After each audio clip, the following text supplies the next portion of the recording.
नमस्कार, देवभूमि के दंगल में आप सभी का स्वागत है। मैं हूं आपके साथ गरिमा वाजपेयी। देवभूमि के दंगल में आज बात करेंगे निर्वाचन की तैयारी, उपचुनाव जारी।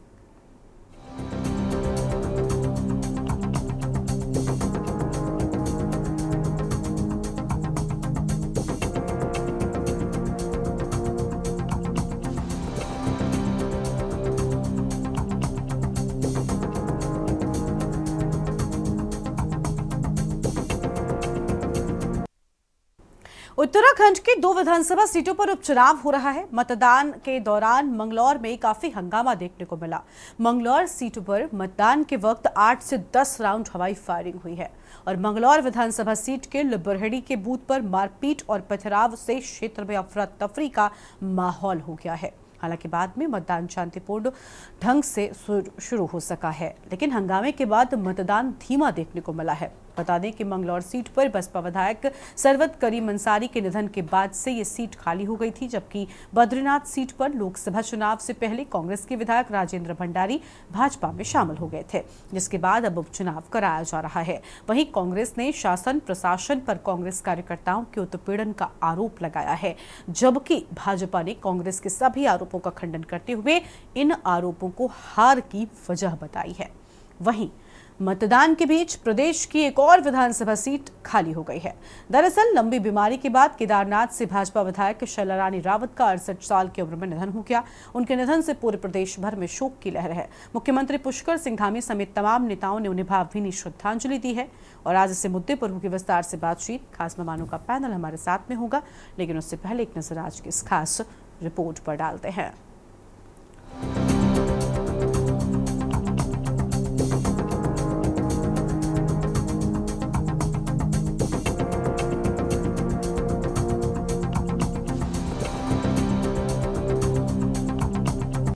उत्तराखंड में मानसून की बारिश के बीच 2 विधानसभा सीटों पर उपचुनाव हो रहा है। मंगलौर और बद्रीनाथ विधानसभा सीट पर मतदान को लेकर मतदाताओं में उत्साह देखने को मिल रहा है। वहीं मतदान के दौरान मंगलौर में हंगामा देखने को मिला, जिसमें कांग्रेस के भी कार्यकर्ता घायल हुए हैं। मंगलौर विधानसभा सीट के लिबरहेड़ी के बूथ पर मारपीट और पथराव से क्षेत्र में अफरा तफरी का माहौल हो गया है। हालांकि बाद में मतदान शांतिपूर्ण ढंग से शुरू हुआ। वहीं हंगामे के बाद मतदान धीमा देखने को मिला। पर्याप्त पुलिस बल तैनात किया गया है। स्थिति सामान्य है। चुनाव शांतिपूर्वक चल रहा है। कितने लोग घायल हुए कुछ हॉस्पिटल? अभी तक इस संबंध में कोई सूचना प्राप्त नहीं हुई है। कोई प्रामाणिक सूचना और पुष्टिकारक सूचना प्राप्त होने पर आप लोगों से साझा। पुलिस बल के साथ आप मौके पर आए हैं यहाँ पर? बिल्कुल, यहाँ पर स्थिति सामान्य है। चुनाव शांतिपूर्वक चल रहा है और स्थिति सामान्य बनाए रखने के लिए पर्याप्त पुलिस बल तैनात। हत्या होते सब देख रहे हैं। ये पुलिस की, चुनाव प्रशासन, चुनाव आयोग की कैटेगरी अति संवेदनशील कैटेगरी में है। लेकिन यहाँ सुबह से हम सूचना दे रहे थे कि यहाँ जो गरीब तबका है उसको वोट डालने के लिए असामाजिक तत्व रोक रहे हैं। लेकिन 8:15 बजे से सूचना शुरू से आने लगी थी, लेकिन किसी प्रशासनिक अधिकारी ने, किसी ने कोई गंभीरता से नहीं लिया और नतीजा ये हुआ कि यहाँ पर वो असामाजिक तत्व गोली उन्होंने चलाई। बताते हैं किसी के लगी भी है, चोटिल तो है, खून तो मैंने देखा। अब ये नहीं मैं कह सकता चोट कहाँ की है। एक आधे पौने घंटे बाद मैं पहुँचता हूँ यहाँ। मैंने जब देखा खून में तो मैं उनको अस्पताल लेकर गया। अस्पताल भी ले जाने वाला यहाँ कोई नहीं था। आपको बता दें कि उत्तराखंड की 2 विधानसभा सीटों पर उपचुनाव की वजह ये है कि मंगलौर विधानसभा सीट से बसपा विधायक का निधन हो गया था, जबकि बद्रीनाथ विधानसभा सीट से कांग्रेस विधायक रहे राजेंद्र भंडारी ने कांग्रेस छोड़ भाजपा में जाने के बाद इस सीट से रिजाइन कर दिया था, जिसके बाद अब दोनों सीटों पर उपचुनाव हो रहा है। इस बीच प्रदेश की एक और विधानसभा सीट खाली हो गई है।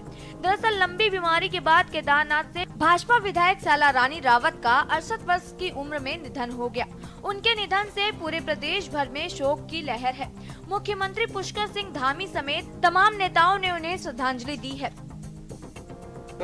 शैलारानी जी का अचानक इस प्रकार से हमारे बीच में से चले जाना, इस प्रकार से शरीर छोड़ देना, ये बहुत दुखद है। और उनका पूरा जीवन संघर्षशील जीवन रहा।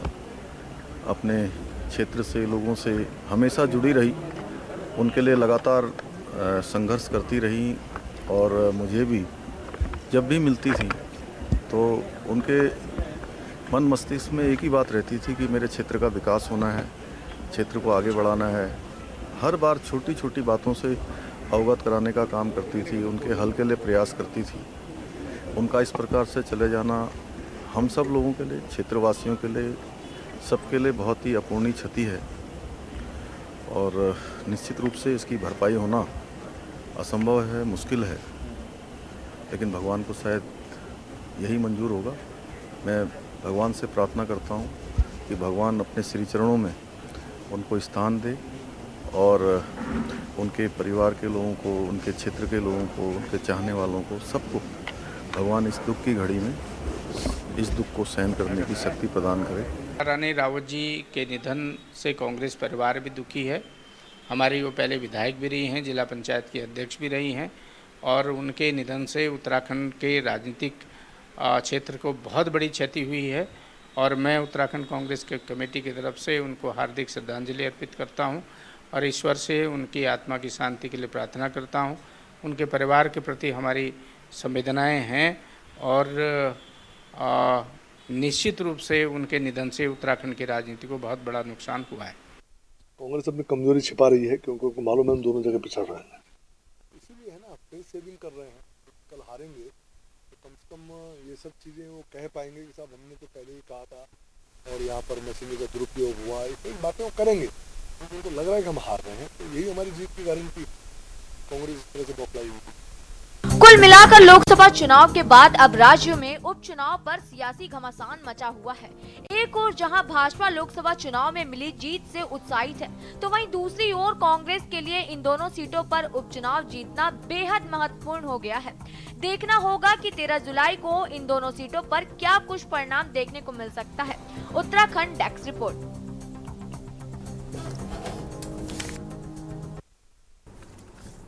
और इसी मुद्दे पर विस्तार से होगी बातचीत। खास मेहमानों का पैनल हमारे साथ में है। आरपी रतूड़ी साहब हमारे साथ में हैं, प्रदेश प्रवक्ता हैं भारतीय जनता पार्टी की ओर से। सुनीता प्रकाश हमारे साथ में हैं, प्रदेश प्रवक्ता हैं कांग्रेस पार्टी की ओर से। और एक दीपक रावत जी हमारे साथ में हैं, केंद्रीय प्रवक्ता यूकेडी की ओर से। कुलदीप राणा जी हमारे साथ में हैं, वरिष्ठ पत्रकार हैं। सभी मेहमानों का बहुत स्वागत है।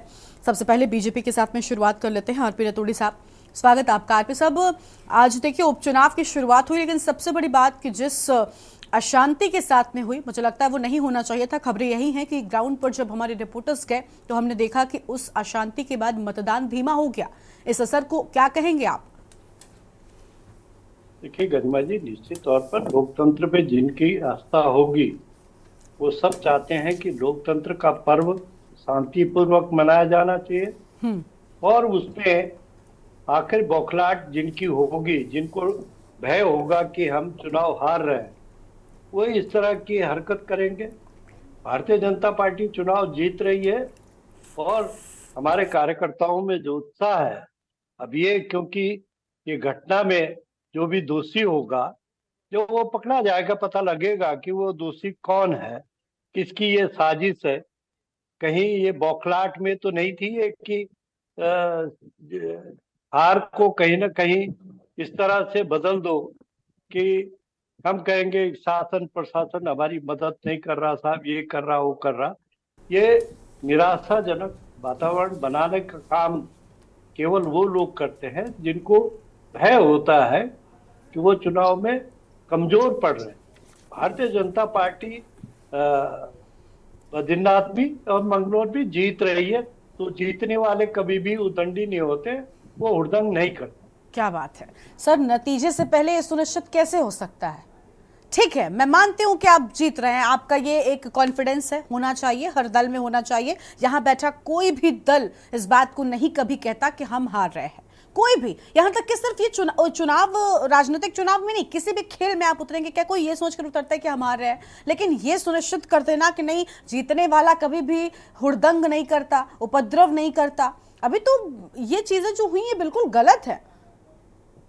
नहीं, निश्चित तौर पर मैं तो भर्त्सना करता हूँ कि नहीं होना चाहिए, समाज में इस तरह के द्वेष बिल्कुल नहीं होने चाहिए। लेकिन मैंने कहा नहीं कि जिनको सत्ता को बदनाम करना है, सरकार को बदनाम करना है, अपनी हार को छुपाने के लिए कोई कारण ढूंढना है, तो वो इस तरह का वातावरण पैदा करते हैं ताकि हार को छुपाने के लिए इस तरह के बहाने मिल जाए और सरकार को बदनाम करने की कोशिश की जाए। तो ये वातावरण वही लोग पैदा करते हैं। सरकार अपने लिए स्वयं क्यों पैदा करेगी? आप बताएं कि कोई भी सरकार, हमारी कोई सरकार तो इस चुनाव में न हार रहे न जीत रहे। हमारी सरकार है 2027 तक बहुमत में हम, तो हम ऐसा वातावरण क्यों करेंगे? लेकिन कोई भी कि चुनाव शांतिपूर्वक ढंग से हो, ये तो स्थानीय प्रशासन और सरकार सुनिश्चित कराएगी ना सर। मैं कह रहा हूं कि हाँ।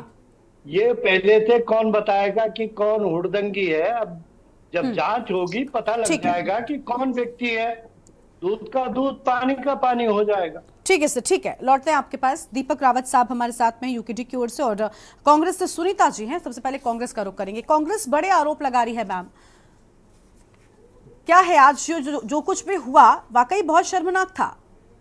बिल्कुल, बहुत शर्मनाक है, निंदनीय है। इसकी जितनी भी आप भर्त्सना कर सकते हैं मैं भी करूंगी अपने व्यक्तिगत तौर पे।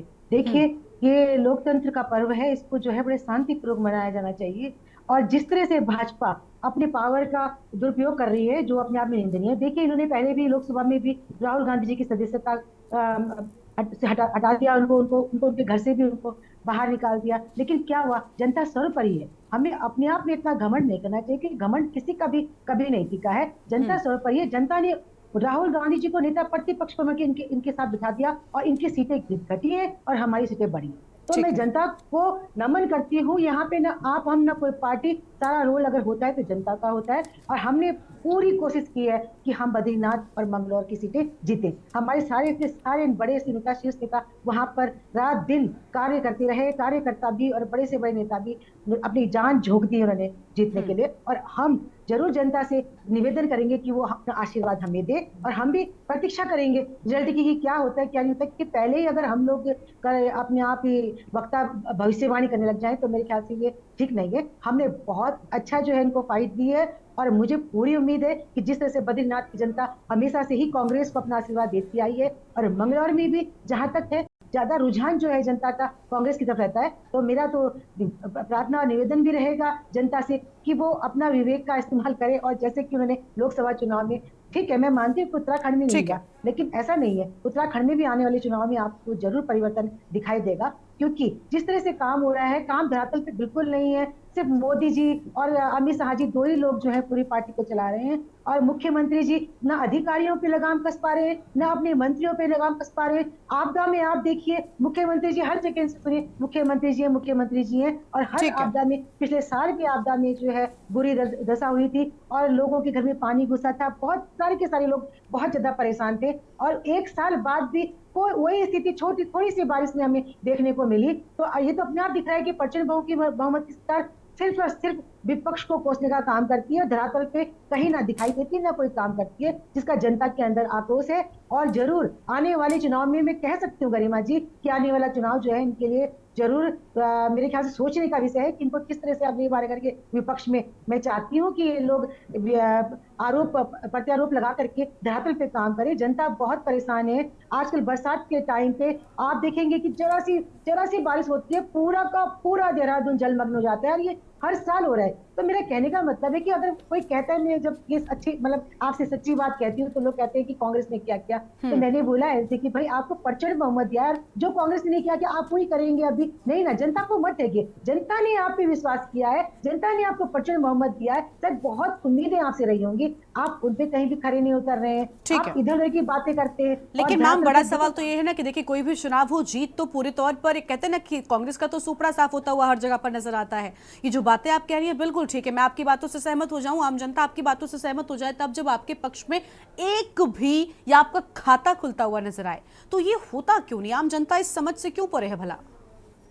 देखिए, आपको जरूर, आप मेरे बोलने की परिवर्तन आपको जरूर देखने को मिलेगा उपचुनाव में। नहीं तो मैं आपसे कहना चाहती हूँ कि नगर निकाय के चुनाव होंगे, जिस तरह से स्मार्ट सिटी के नाम पर सिर्फ बंदरबाज और पैसे को ठिकाने, बजट को ठिकाने लगाया गया है। और जनता, जैसे मैं तो कहती हूँ कि आप स्मार्ट सिटी छोड़ दीजिए, जो हमारी देहरादून की पुरानी सिटी थी वही आप हमें उसी स्वरूप में वापस कर दीजिए, तो मेरे ख्याल से जनता के हित पे होगा। तो आप जो है जिस तरह से स्मार्ट सिटी के नाम पे फेल है, आपने इन्वेस्टर समिट किया, करोड़ों रुपया उसने खर्च किया, लेकिन एक उद्योग आप नहीं लगा पाए। और आज भी आप जो है कह रहे हैं कि जी हम क्या कहते हैं, अभी कुछ दिन पहले ये शराब के लिए, खनन के लिए अभी कुछ दिन पहले फिर थपथपाई जा रही थी कि खनन में इनको काफी जो है मुनाफा हुआ है।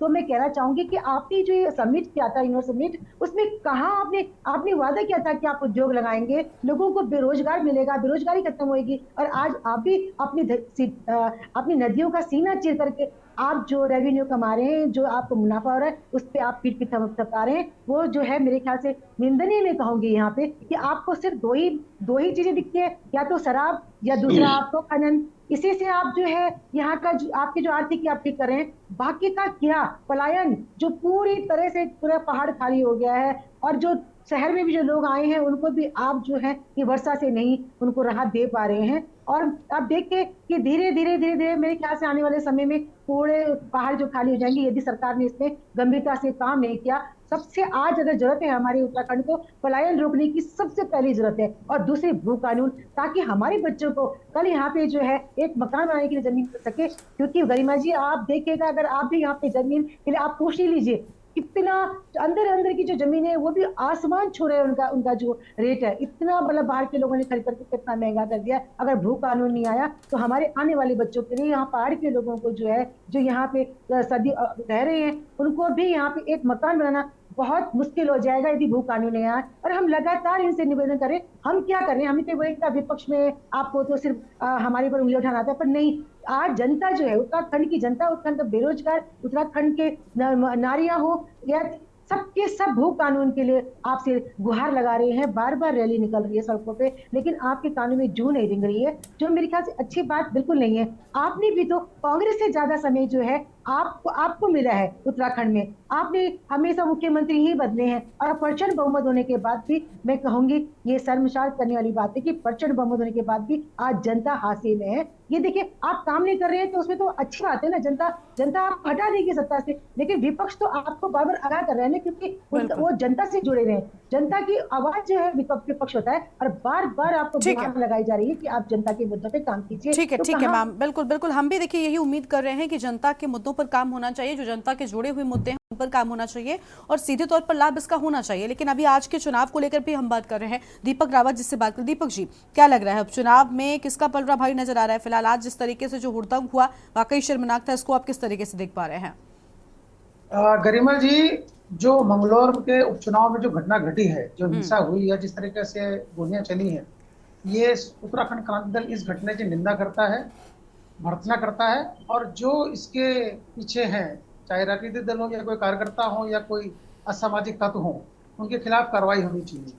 अब मैं गरिमा जी आप ही के माध्यम से पूछना चाहूंगा कि अगर राज्य में उपचुनाव है तो उसको शांतिपूर्ण करने की जिम्मेदारी किसकी है? शासन प्रशासन की है ना। आपने सुना है कि जो कांग्रेस के उम्मीदवार है वो स्पष्ट कह रहे थे कि अति संवेदनशील ये क्षेत्र घोषित किया हुआ था, ये पोलिंग बूथ घोषित किया हुआ था, उसके बावजूद भी यदि वहां पर प्राप्त मात्रा में फोर्स नहीं है और इस तरह की घटना का सुबह होना, ये एक साजिश का ही षड्यंत्र जो है, जो साजिश है, षड्यंत्र है, उसी का एक पार्ट लगता है कि ताकि जो जनता है उनके अंदर भय उत्पन्न हो और वो कम से कम मतदान करें। जो आपने देखा कि इस घटना के बाद वहां पर मतदान कम हुआ, और यही जो घटना थी, इस घटना का जो मकसद था वो यही था कि किसी तरीके से वो उस पर्टिकुलर क्षेत्र में, जिस क्षेत्र की घटना है, वहां पर पोलिंग जो है कम कराई जाए। लेकिन आप बताइए, उत्तराखंड इन घटनाओं के लिए कहा जाना जाता है, ये तो शांतिपूर्ण राज्य है। इस तरह की घटनाएं ना हमने 2022 में देखी, जब यहाँ पर विधानसभा चुनाव हुए। अभी कुछ ही में 1 महीने पहले हमारा यहाँ पर लोकसभा चुनाव 2024 से खत्म हुआ, इस तरह की कोई घटना नहीं हुई। ये घटना अब कहां से आ रही है?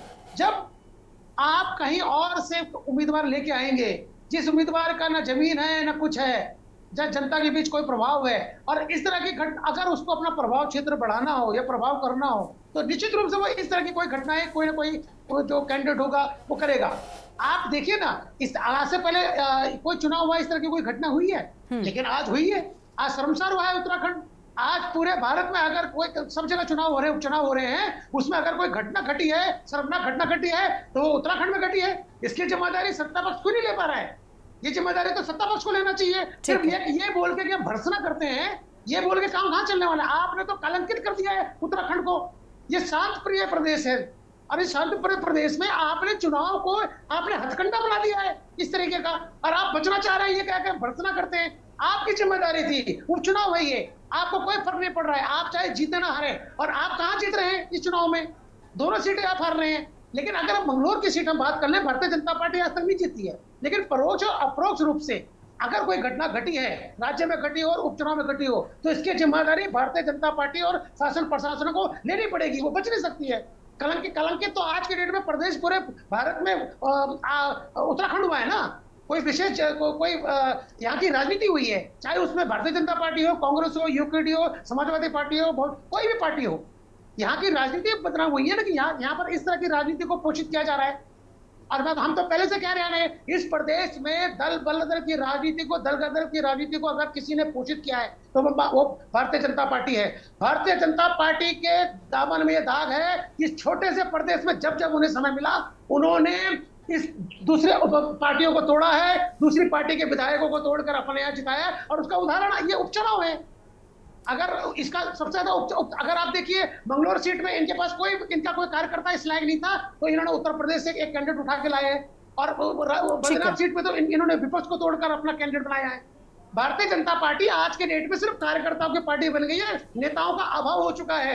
और अब भारतीय जनता पार्टी दूसरे जो दल हैं उनसे, हम सब इससे भोगे हुए हैं। हमारा उत्तराखंड क्रांति दौर को सबसे पहले इन्होंने इस छल से छला हुआ है। ठीक है, ये इससे बच नहीं सकते हैं। इसी चीज को ये आगे बढ़ा, इसी घृणित राजनीति को भारतीय जनता पार्टी इस प्रदेश में आगे बढ़ा रही है, जो कि बिल्कुल निंदनीय है। ठीक है, बिल्कुल बिल्कुल साफ तौर पर देखिए आपकी ओर से बड़ी बातें कही गई, उसका जवाब हम लेंगे रतौड़ी साहब से। लेकिन उससे पहले हमारे साथ में कुलदीप राणा जी, वरिष्ठ पत्रकार, जुड़े हुए हैं। कुलदीप जी, बहुत स्वागत आपका भी के न्यूज़ इंडिया पर। कुलदीप जी, सबसे पहले जो आज हिंसा हुई, क्योंकि उत्तराखंड को देवभूमि कहते हैं और आमतौर पर ऐसी घटनाएं बहुत रेयर होती हैं उत्तराखंड के लिहाज से। चुनाव में हिंसा हमने देखी है, लेकिन उत्तराखंड के लिए ये आम नहीं था। ये आखिर कैसे हुआ, लापरवाही किसकी थी? और इस सब का देखिए जो रिजल्ट निकलकर सामने आया वो ये कि पूरा दिन धीमी गति से मतदान हो रहा है। इसका सीधे तौर पर हम कह सकते हैं कि ये नुकसान है आम जनता का, और लोकतंत्र के लिए भी ये ठीक नहीं है।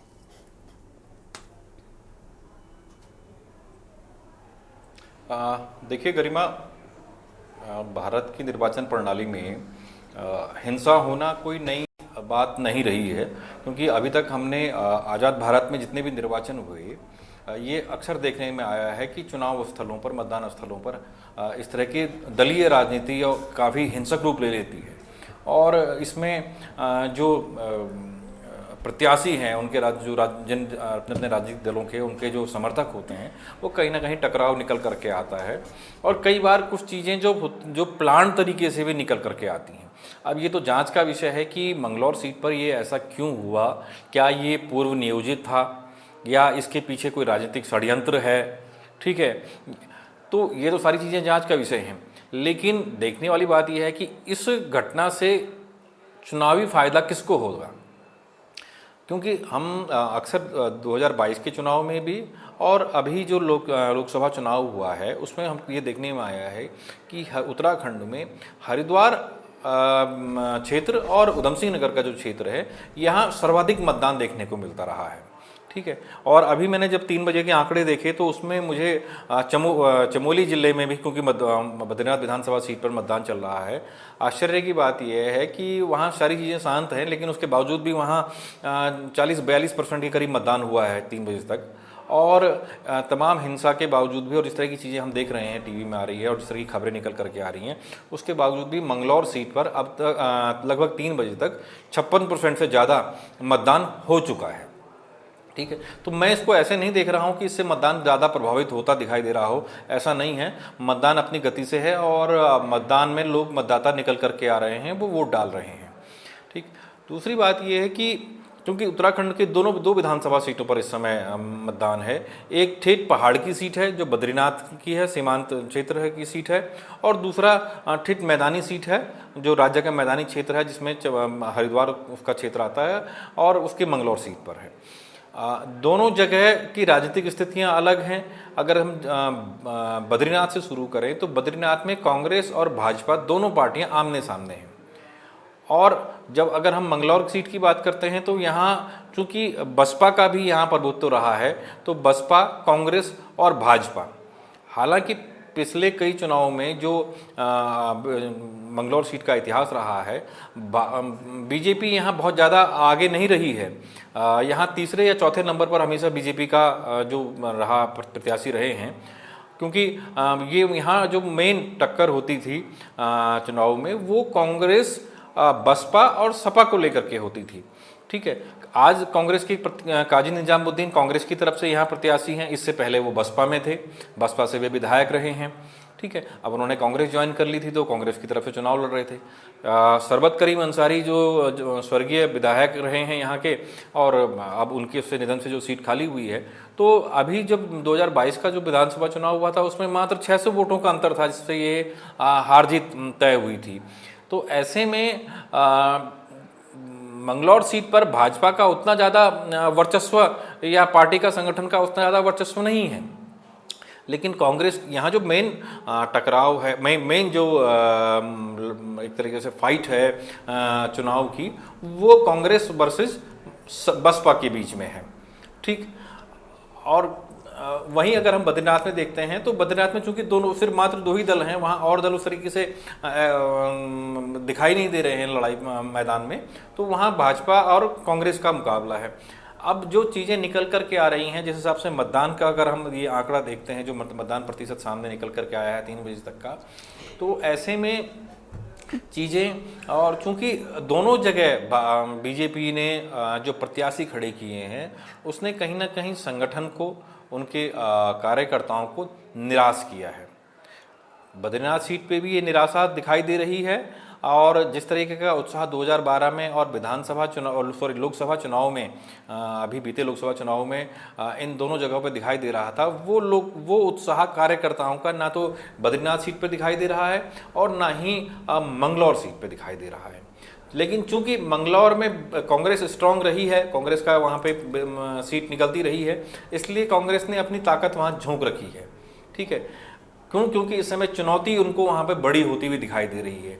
आपने देखा होगा कि इस तमाम घटनाक्रम में कांग्रेस के पूर्व मुख्यमंत्री भी वहीं हैं और तमाम बड़े नेता जो है इस समय मंगलौर सीट पर हैं, जबकि बद्रीनाथ विधानसभा सीट पर भी चुनाव चल रहा है।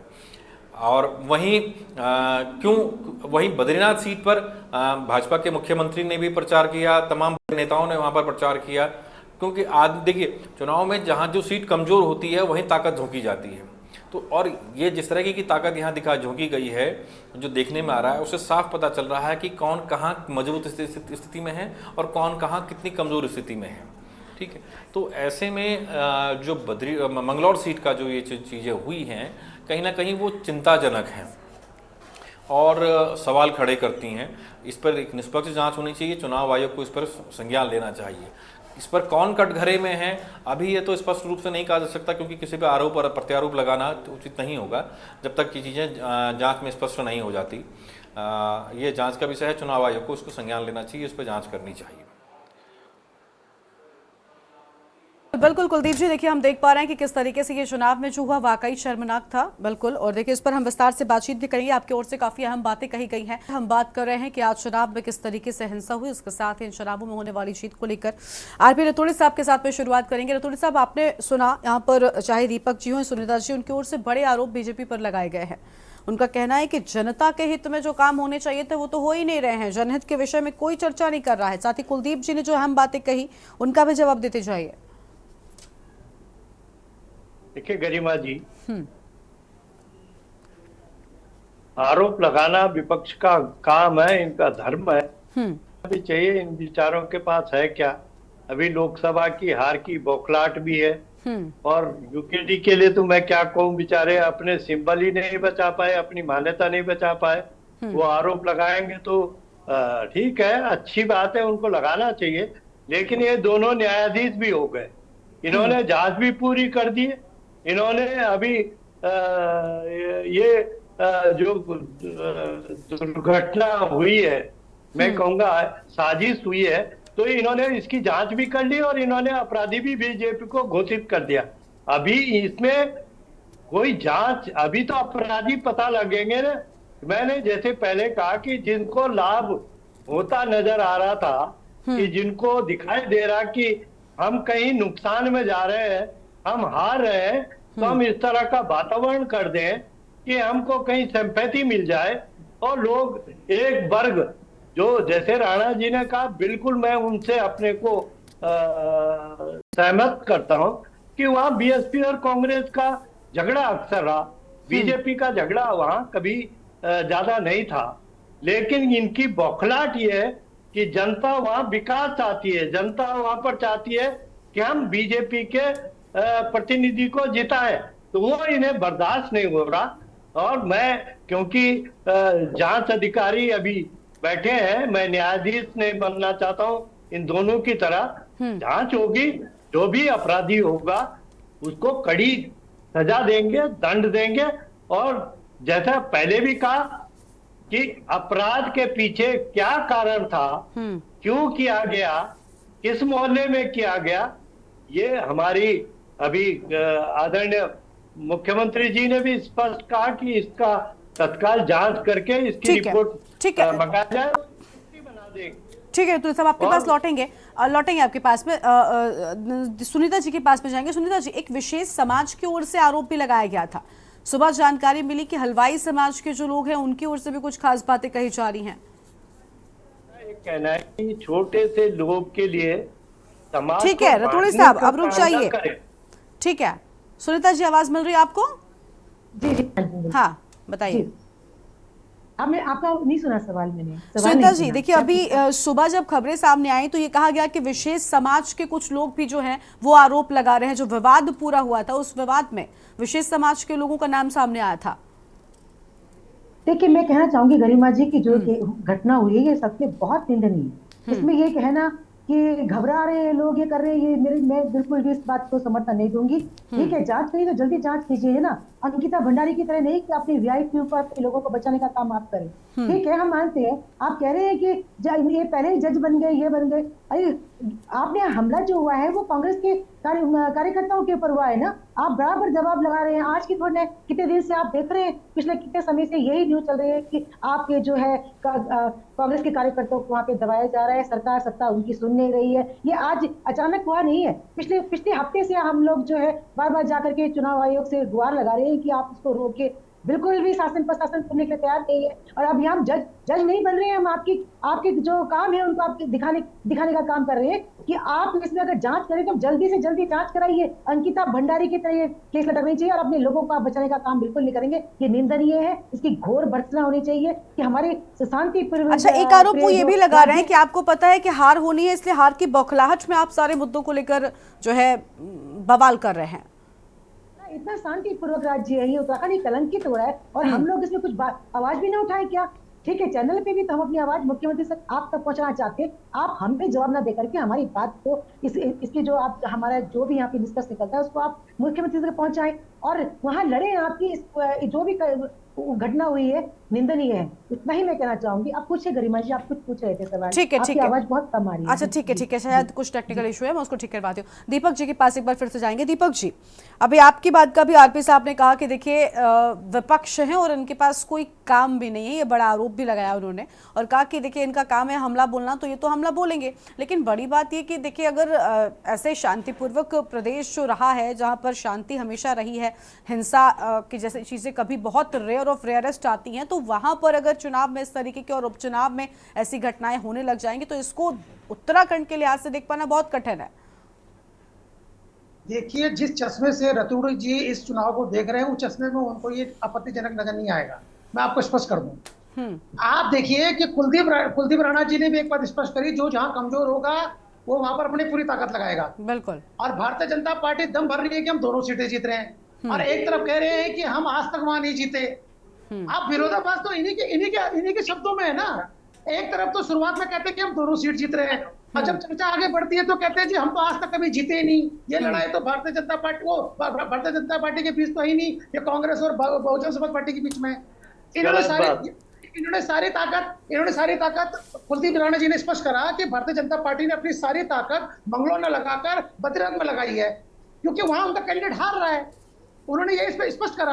अब ये चीज तो डबल इंजन की सरकार इनकी है, धाकड़ धामी जी इनके पास है, राजेंद्र भंडारी जिन्होंने अपना पूरा राजनीतिक जीवन बहुत कार्य किया हुआ है, उसके बावजूद इनको सारे मंत्रियों को वहां ले जाके प्रदर्शन करवाना है, भाषण दिलवाना है। और उसके बावजूद भी इनके अंदर ये डर समाया हुआ है कि ये अपना वोट प्रतिशत नहीं बढ़ा पा रहे हैं। जो कुलदीप राणा जी ने कहा, कुलदीप राणा जी ने कहा 3 बजे तक वहां 40% वोट पड़ा है, क्योंकि भारतीय जनता पार्टी की इस प्रदेश के प्रति जो राजनीति है, जो नीतियां हैं, जनता उससे क्षुब्ध हो चुकी है, जनता उसको नकार रही है। और उसी का परिणाम है कि इनके इतने प्रयासों के बावजूद भी, धाकड़ धामी जी के इतने कहने के बावजूद भी, तमाम इनके सांसदों के वहां जाने के बावजूद भी ये वोट प्रतिशत नहीं बढ़ा पा रहे हैं। तो ये जो निराशा का भाव भारतीय जनता पार्टी अपनी कुंठित राजनीति को स्थापित करने के लिए इस प्रदेश में जनता के बीच जो स्थापित करना चाह रही है, उसी का परिणाम है कि आज वहां पर वोट प्रतिशत कम चल रहा है और मंगलौर में ऐसी घटनाएं हो रही हैं। और ये यहाँ पर आके विपक्ष को कह रहे हैं, अरे हम उत्तराखंड क्रांति दल सत्ता में है या नहीं, हम अपना सिंबल बचा पा रहे नहीं पा रहे। रतूड़ी जी, इस प्रदेश के बनने से पहले भी हमारी जिम्मेदारी थी यहाँ के लोगों के प्रति सजग रहना, उनके अधिकारियों के प्रति उनके सजग रहना। और प्रदेश बन गया है, उसके बावजूद भी हम लगातार प्रयास कर रहे हैं और ये अंतिम दम तक, जब तक उत्तराखंड का एक एक सिपाही इस प्रदेश में रहेगा, करेगा। लेकिन आप तो सत्ता में है ना, आपके पास तो सत्ता है, आपकी सत्ता, आप जब आपके मुख्यमंत्री हैं और ये घटना आपके मुख्यमंत्री के शासनकाल में हुई है, अगर यही घटना कांग्रेस के शासनकाल में होती है, उत्तराखंड के शासनकाल में होती, तो आप क्या करते? और आप खाली ये कह रहे हैं कि जांच तो होगी, जांच तो चाहे घटना बड़ी हो या छोटी हो, जांच तो होनी है, लेकिन आप इस जिम्मेदारी से नहीं बच सकते हैं। क्या आप इस जिम्मेदारी से बच सकते हैं कि बद्रीनाथ का जो उपचुनाव हो रहा है वो भारतीय जनता पार्टी ने इस प्रदेश में थोपा है? आपने कांग्रेस का विधायक तोड़कर अपने पास रखा, आज वहां पर उपचुनाव थोड़ा, उस सारे उपचुनाव का जो खर्चा है, क्या भारतीय जनता पार्टी अपने चुनाव खर्च दे रही है क्या? ठीक है, उसी घाटे से जाएगा, उसकी भरपाई कौन करेगा? ठीक है दीपक साहब थोड़ा सा क्या लोकतंत्र पे भरोसा करते हैं कि नहीं? राजनीति को थोपा गया कि उन्होंने इस्तीफा दिया? गंदी राजनीति को इस प्रदेश में थोपने के अलावा भारतीय जनता पार्टी का कोई काम नहीं है। अच्छा ठीक है दीपक साहब ठीक है आपने आरोप लगा दिया, अभी जवाब उनसे ले लेंगे जब उनके पास लौटेंगे। ठीक है दीपक साहब, हो गया, आप लौटेंगे आपके पास में। कुलदीप जी के पास चलते एक बार फिर से। कुलदीप जी, देखिए हमेशा सत्ता पक्ष किसी भी मुद्दे पर डिबेट बैठी हो यही कहता है कि विपक्ष का काम है सवाल उठाना, लेकिन सवाल सिर्फ विपक्ष नहीं उठाता, कभी कभी स्थितियां अपने आप उठाने लग जाती हैं। विपक्ष का तो काम है, ये बिल्कुल लाजमी है कि विपक्ष सवाल उठाना उसका काम है, लेकिन कई बार ऐसा भी होता है कि विपक्ष सिर्फ सवाल उठाने के लिए या विरोध करने के लिए ही, उस नियत से ही विरोध शुरू हो जाता है। लेकिन आज जो घटना हुई इस पर तो सवाल अपने आप उठ रहे हैं। मैंने पहले भी आपसे यही सवाल किया था कि देखिए इसको आप कैसे देख रहे हैं, ये उत्तराखंड के लिए बिल्कुल ठीक नहीं है। और क्या जिन चीजों को लेकर सवाल कांग्रेस या यूकेडी उठा रहा है कि बीजेपी का कोई काम नहीं है, दीपक जी ने बहुत सारी बड़ी बातें कह डाली, सुनीता जी भी कह रही हैं कि जनता समझ नहीं रही है, तो सर उत्तराखंड में हो क्या रहा है? ये जो नतीजे आते हैं ये उलट इनके कहने के क्यों आ जाते हैं? और उपचुनाव के नतीजों में भी क्या हम कुछ वैसी उम्मीद करें, या वाकई इनके जो सवाल उठा रहे हैं यूकेडी और कांग्रेस वाले, इनमें कोई सच्चाई आपको दिखाई दे रही है?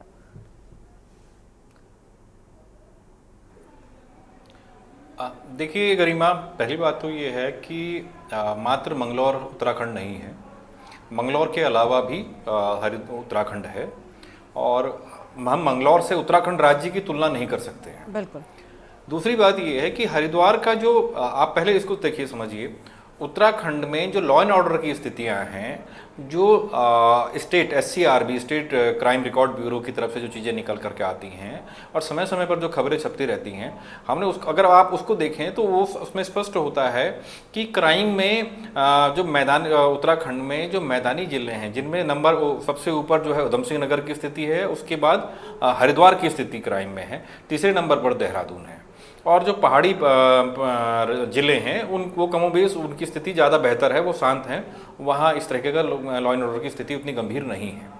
तो एक तो ये इससे स्पष्ट हो रहा है कि क्योंकि हरिद्वार की जो स्थिति है वो लॉ एंड ऑर्डर के मामले में काफ़ी अच्छी नहीं है, ठीक है।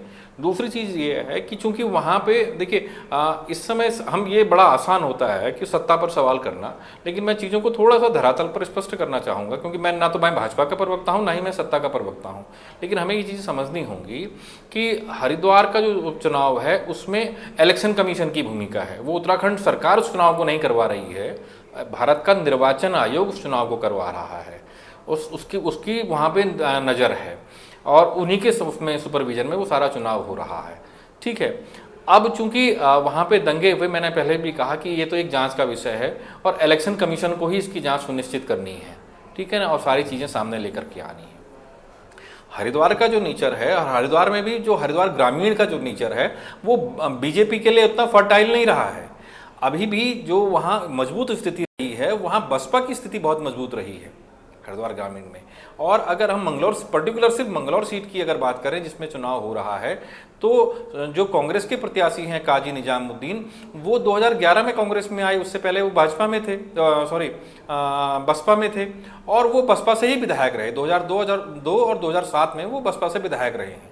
कांग्रेस में आने के बाद वो मात्र एक बार विधायक बने थे 2017 के चुनाव में, ठीक है।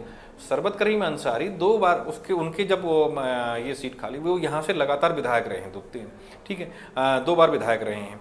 तो अगर हम उस रेशियो में देखें तो बसपा यहाँ पर 5 लोकसभा विधानसभा चुनाव में 4 बार बसपा यहाँ पर जीती है, ठीक है। कांग्रेस का यहाँ पे उतना वो नहीं रहा है। और जब हम भाजपा की स्थिति देखते हैं तो भाजपा तो यहाँ बहुत कमजोर स्थिति में है, क्योंकि पिछले चुनाव में भी भाजपा यहाँ तीसरे नंबर पर थी, बसपा, कांग्रेस और भाजपा। और उसमें भी अगर हम आंकड़ों के हिसाब से जब देखते हैं तो जो टक्कर होती है बसपा और कांग्रेस के बीच में, उसमें भी 30,000 से ज़्यादा का जो मत प्रतिशत रहा है वो इनका बीएसपी और कांग्रेस के बीच में रहा है। बीजेपी 20,000, 16,000, 18,000 इसी उसमें इतने मत के साथ तीसरे नंबर पर रही है, ठीक है। अब चूंकि वहां पर नया प्रत्याशी आया है, सबसे बड़ी उत्सुकता का कारण ये है कि करतार सिंह भड़ाना के आने से चीजें बदल गई हैं। मंगलौर सीट को देखने का नजरिया बदल गया है, ठीक है। उस बदले हुए नजरिए ने हम उसके इतिहास को नहीं देख पा रहे हैं जो वहां का है, ठीक है। अब मैं आप देखिए कि ये सीट बसपा के विधायक की स्वर्गवास से खाली हुई है, लेकिन क्या हम बता सकते हैं कि वह बसपा का प्रत्याशी कौन चुनाव लड़ रहा है? पूरे डिबेट में और तमाम सारी चीजों में सिर्फ 2 ही दल आमने सामने आते हुए दिखाई दे रहे हैं, बीजेपी और कांग्रेस। जबकि जमीनी हकीकत में जो सबसे मजबूत स्थिति में रही है संगठनात्मक रूप से, वो वहां पे बसपा रही है, बीएसपी का वहां पे ज्यादा होल्ड रहा है, ठीक है। अब चूंकि बीजेपी क्यों ऊपर आ गई, क्योंकि उन्होंने जो अपना प्रत्याशी लेकर के आए, वो प्रत्याशी एक तरीके से उनका पैराशूट प्रत्याशी है, ये बात बीजेपी वाले भी कह रहे हैं। और इस बात को लेकर के उनकी नाराजगी भी है अपने संगठन से कि भाई कार्यकर्ता क्या सिर्फ दरिया और कुर्सी बिछाने के लिए और पार्टी के झंडे उठाने के लिए है, ठीक है। ये नाराजगी उनकी है, और यही नाराजगी न सिर्फ मंगलौर सीट पर भी नहीं है, ये नाराजगी उनकी बद्रीनाथ सीट पर भी है, ठीक है ना। जिस प्रकार से वहां राजेंद्र भंडारी की एंट्री हुई है, तो उससे, और देखिए हमने अक्सर देखा है कि बीजेपी जब चुनाव लड़ती है तो वो उसका पूरा संगठन चुनाव लड़ता है, वो पूरे दमखम के साथ चुनाव लड़ती दिखाई देती है। लेकिन इस चुनाव में मैं आपको स्पष्ट कर दूं कि जो चीजें निकल करके आ रही हैं, जो हमने वहां दोनों जगह से चीजें देखी हैं, मंगलौर सीट पे भी और बद्रीनाथ सीट पे भी, इस बार पहली बार ऐसा हो रहा है कि कांग्रेस जो है बद्रीनाथ सीट पर बहुत स्ट्रांग तरीके से कंटेस्ट कर रही है। बिल्कुल। बीजेपी का संगठन वहां उतना उत्साह के साथ आगे नहीं आ रहा है, क्योंकि उसके अंदर कहीं ना कहीं वो निराशा का भाव है जो पार्टी के वरिष्ठ नेताओं ने उनके ऊपर प्रत्याशित हो पाया है, जिस तरह की चीजें वहां निकल करके आई। वहीं अगर हम मंगलौर सीट की बात करते हैं तो मंगलौर सीट पर भी भले भाजपा वहां पर बहुत अच्छी स्थिति में नहीं रही है कभी, लेकिन नए प्रत्याशी के आने से, क्योंकि अवसर का लाभ तो जो कार्यकर्ता वहां पर बुनियादी तौर पर इतने वर्षों से काम कर रहा है, जमीनी कार्यकर्ता है, उसको अवसर मिलना चाहिए था, लेकिन ये अवसर उसके हाथ से निकल करके दूसरी जगह चला गया। तो कहीं इसके पीछे ये वजह तो नहीं है ना कुलदीप जी की उनको पता है कि मंगलौर बसपा का गढ़ है, ज्यादा कुछ होना नहीं है, 4 बार से बसपा जीत रही है, ये बड़ी बात है। देखिए इसमें बहुत सारी चीजें होंगी, लेकिन चूंकि हम ना तो जांच अधिकारी हैं और ना ही हम उस धरातल पर गए हैं, हम काफी दूसरी चीजों को देख रहे हैं। प्रत्याशी को लेकर मैंने ये बात कही कुलदीप जी, मैंने प्रत्याशी को लेकर ये बात की, आपने कहा ना कि किस तरीके का प्रत्याशी बीजेपी की ओर से आया, तो क्या इसकी वजह ये थी? हाँ, ये देखिए ये एक बड़ी वजह है कि वहां जो बसपा वर्सेस कांग्रेस हुआ करता था वो भाजपा वर्सेस कांग्रेस हो गया।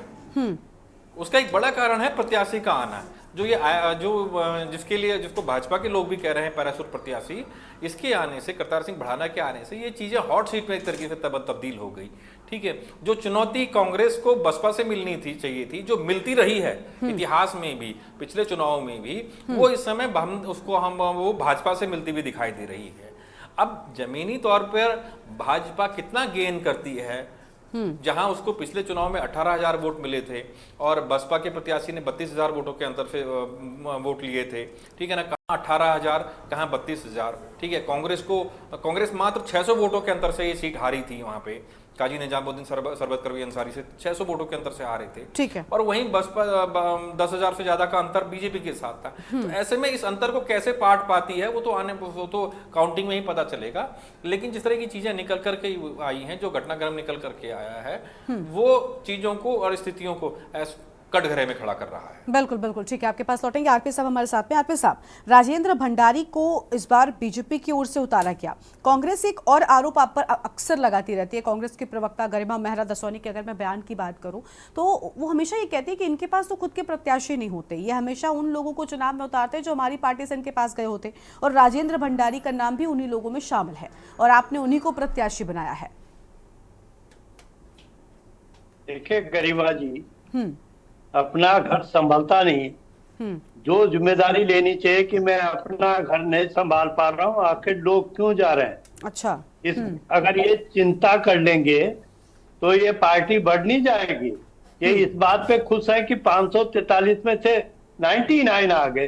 अरे 18% आए, आप फेल हो भाई, आपकी सीटें घटी हैं, 400 पार करने वाले बीच में बोल जी। अच्छा ठीक है, सुनीता जी सुनिए ना, बीच में बोलने से चर्चा रुक जाती है। हम बड़ी हैं, हम परीक्षा में पास अरे भाई, हुए। ठीक है सुनीता जी सुन लीजिए, लेकिन सुन लीजिए सुनीता जी प्लीज, ये गलत बात है। उसके बाद में आपके पास आऊंगी, फिर बोल लीजिएगा। बोलिए रतूड़ी साहब, बोलिए। बोलिए, कह रहा हूँ आंकड़े स्पष्ट होते हैं। 543 में 99 होता है, जो मोदी जी बोलेंगे वही ये बोले। 200 गया, फिर बोलेगी बीच में। पढ़ी लिखी होकर इतना वो सभ्यता है नहीं। बहुत सुन लिया मैंने, हम कभी बोलते हैं बोलने का टाइम है। ठीक है सुनीता जी, प्लीज और प्लीज आरपी साहब प्लीज आप भी अपनी बात पर फोकस करिए। अपनी बात मैं ये कह रहा हूँ कि 241 वाले जो 42% होते हैं तो फेल है। अच्छा। 18% वाले पास हैं, बड़े खुश हो रहे हैं। वाह भाई वाह, ये तो पहली बार देख रहा हूँ। 400 पार। सुनीता जी अभी लोकसभा चुनाव पर तो चर्चा नहीं हो रही है, अपने अंतिम दौर में है, तो कम से कम उसको पूरा उनको सुन तो लीजिए ना। ये गलत चीज है, ये रवैया ठीक थोड़ी होता है। ठीक है, आप सही बात बोलेंगी तो मैं क्यों टोकूंगी आपको रतूड़ी जी। अरे भाई, आप अपने टाइम पर बोल देना सही बात। तो ठीक है, गरिमा जी मुझे टाइम दीजिएगा प्लीज। हाँ बिल्कुल। और उतनी देर से आप बोल नहीं रही हैं क्या सुनीता जी? प्लीज, इतने देर से आप क्या बोल नहीं रही थी? ठीक है सुनीता जी प्लीज, अब जब तक मैं सवाल नहीं करूंगी आप बोलेंगी नहीं। रतूड़ी साहब आप अपनी बात को फटाफट से पूरा कीजिए, इसमें समय व्यतीत मत करिए फालतू में। जब इतनी बौखलाहट में तो ये हाल है तुम्हारे कि अपना घर संभल नहीं रहा, लोग क्यों जा रहे हैं, क्यों अच्छा, घर छोड़ रहे हैं? ठीक है। आखिर विधायकी छोड़ना गरिमा जी कोई आसान नहीं होता। किस आदमी ने अपनी विधायकी दांव पे लगाई हो और भारतीय जनता पार्टी उसके मान सम्मान की रक्षा न करे, ये कांग्रेस के लोग आरोप लगा लेते तो बर्बाद हो गए। ये अपने घर को संभालने से कोशिश में विफल हो गए कि अपने लोगों को संभाल नहीं पा रहे। इनको कैंडिडेट नहीं दिखता कि हरिद्वार का आदमी सोनीपत तो सांसद हो गया, उसे टिकट नहीं देंगे, लेकिन इनको एक परिवार का व्यक्ति चाहिए, वो उसको टिकट नहीं दे सकते थे हरिद्वार का, वो सोनीपत सांसद बनेगा। तब जब अपने परिवार के इर्द गिर्द घूमेंगे तो लोग क्या करेंगे? लोग कहीं ना कहीं अपने को सुरक्षित देखेंगे। लोग चाहेंगे कि हम ये केवल अपना कुनबा बढ़ाने के बजाय, ठीक है, और लोगों को मौका नहीं देंगे तो आखिर लोग क्या करेंगे?